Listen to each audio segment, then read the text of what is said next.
Welcome sa Dries TV. Kung interesado ka sa ganitong news, huwag kalimutang isubscribe ang ating YouTube channel. Maraming salamat! So ayun, welcome back again sa ating YouTube channel mga kakimpaw, and sa update natin ito, ang pag-uusapan natin ay tungkol sa mga importanteng ganap kina Kim and syempre kay Paula Avellino. Good news to mga kakimpaw for Chinita Princess na siyang ikakatuwa po ng lahat.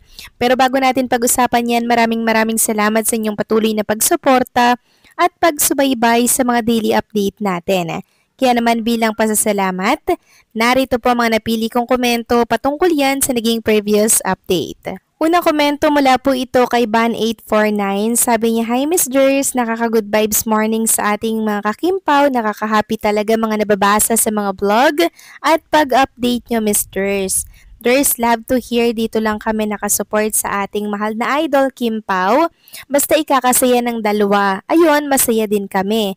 May self-respect sa isa't isa, super excited na sa parating ng Di Alibay. Ganyan pala pag super hanga at stress reliever ang Kim Pao, sa totoo lang, na-addict mag-abang-abang sa mga vlog nyo. Lalo't only FB and YT pa, nakakatawa, diba? Pero masaya. Thanks muli Miss Grace, God bless us all." Nako, maraming salamat po no sa palagian nyo pong pagsuporta kay Kim and syempre kay Paula Avellino, ganun din po sa mga update namin tungkol po sa kanila.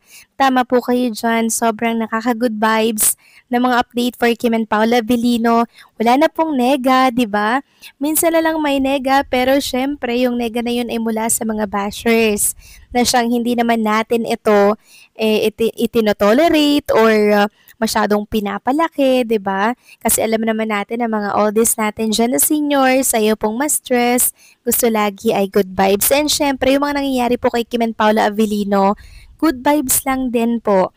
Walang positive. Ang saya lang din po ni Kim and Paula Avellino. Kaya walang puwang sa atin yung negativity. Dapat lagi din tayong masaya kasi yung idol nga natin masaya lang din mga kakimpaw. Kaya dapat yung pinapakita nila sa atin, ganun din po tayo, 'di ba? Nagsisilbing inspiration kasi si Kim and Paula Avellino sa lahat. Kaya pag masaya sila, happy lang din po tayo, mga kakimpaw. And syempre, excited na rin tayo sa Di Alibay. Malapit na rin nating mapanood yan, November 7, syempre 2025. Kaya hopefully, ay nakapag-subscribe na po kayo sa Prime Video PH. So maraming salamat sa komento, Van849. God bless and mabuhay ka. At ang next comment naman mula po kay Ginang Mila Carillo. Sabi niya dito, "Wala tayong pakialam at huwag saklawang buhay ng Kim Pao. Kasi mas gustuhin pala nila samantalahin ang kinabukasan ng buhay nilang dalawa. Napakaswerte na nila nga, naging superstar ang Kim Pao. Sabayan natin ang kasikatan at lakas sa takilya at blessing na dumarating sa buhay ng Kim Pao. Suportahan na lang natin hanggang dulo. Thanks God na lang sa lahat ng natatanggap na blessings. Sa hanggang ngayon, proud tayo sa Kim Pao dahil sa taas pa rin ang number 1 priority ng fans. Solid senior, hayaan mo na natin hanggat sa tutok-tok pa sila bilang superstar ng buong bansa. Present kayo pa rin ang number 1 superstar Kim Pao. Walang magbabago sa Kim Pao, nandito pa rin kami mga fans. Solid seniors, happy lang tayo. God bless and be careful, Kim Pao." Yes po, tama kayo dyan, Ginang Mila Carillo. Hindi lang po dito sa ating bansa malakas si Kim and Paula Avellino, maging sa ibang bansa mga kakimpaw, pinag-uusapan po sila. And yes, tama po kayo dyan, dapat lang pong sulitin ni Kim and Paula Avellino ang kanilang kasikatan dahil hindi lahat ng artista ay nabiyayaan po ng ganitong career, yung sobrang sikat mga kakimpaw. Kaya talagang susulitin po ni Kim and Paula Avellino ang kanilang kasikatan bago po sila mag-settle down at syempre, pasukin ang buhay may pamilya. Kaya support lang ng support mga kakimpaw para sa kanilang magiging future family. So maraming salamat sa mga komento po ninyo. God bless po at mabuhay kayo. So eto na nga no, pag-usapan na natin mga kakimpaw itong mga topic po na nakalap natin sa gabing ito. Tunahin na nga natin pag-usapan. Etong inirepost po ni Chinita Princess sa kanyang Instagram story mula po kay Miss Benz. So inireveal na din po ang dahilan kung bakit si Chinita Princess po mga kakimpaw ay busy na naman kanina. Ito pala ay para sa endorsement shoot And kasama po syempre ang Team Kim, mga kakimpaw, ang glam team ni Chinita Princess. Alam nyo ba mga kakimpaw, super happy po mga kakimpaw nitong mga malalapit po kay Chinita Princess kasi may panibagong blessings na naman si Kim Chu. Yes po mga kakimpaw, parang nung nakaraan lang may bagong blessing sa kanya, ngayon meron na naman po. Isang patunay lamang to mga kakimpaw na talaga naman pong dinami-rami ng pambabatikos kay Kim Chu. Ito po yung kapalit.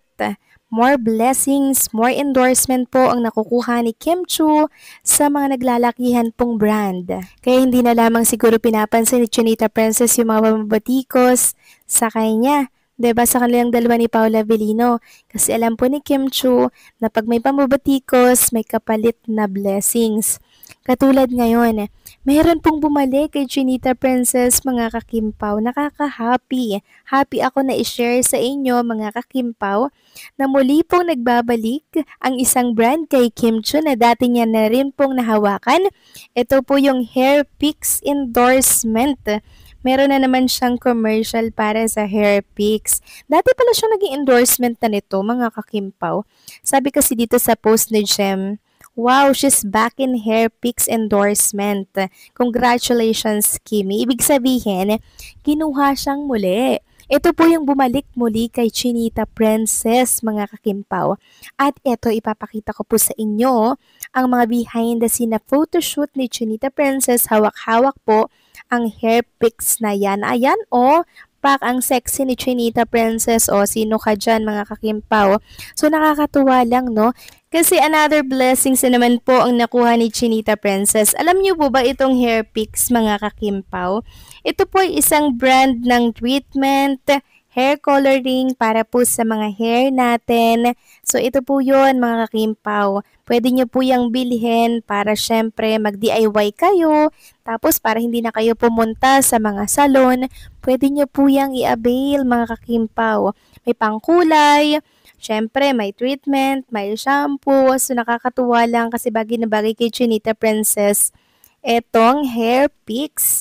Kasi alam naman natin na maalaga po si Kim Chu sa kanyang hair. Yun nga lang, pinaputol po yung hair ni Chinita Princess para po sa di-alibay. Pero tutubo rin po yan mga kakimpaw at alam naman natin na alagaan ulit ni Chinita Princess yan. So eto na ha, nauna ko na pong in-reveal sa inyo na si Kim Chu po ay endorser muli ng hair picks. So, pwede rin po ang hair picks sa lalaki mga kakimpaw since hair coloring naman and hair treatment po ito.